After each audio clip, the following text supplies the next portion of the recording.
If you're encountering a baud load error in Asana, it can be frustrating. Follow these steps to quickly resolve the issue. Step 1. Refresh the page. Sometimes, a simple refresh can solve the problem.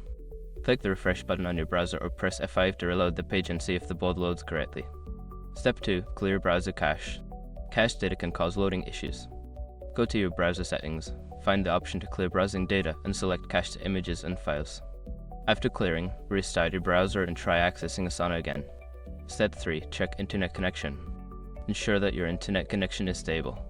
Disconnect and reconnect to a Wi-Fi or switch to a wired connection if possible. A weak connection can lead to loading errors. Step 4. Disable browser extensions. Make sure your information is protected first.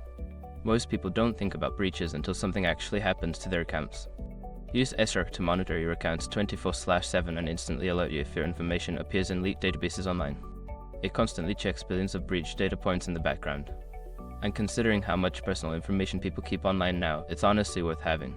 Link in the description. Step 5. Try a different browser. If the issue persists, try accessing Asana using a different web browser. This can help determine if the problem is specific to your current browser. If these steps do not resolve the issue, consider reaching out to Asana support for further assistance.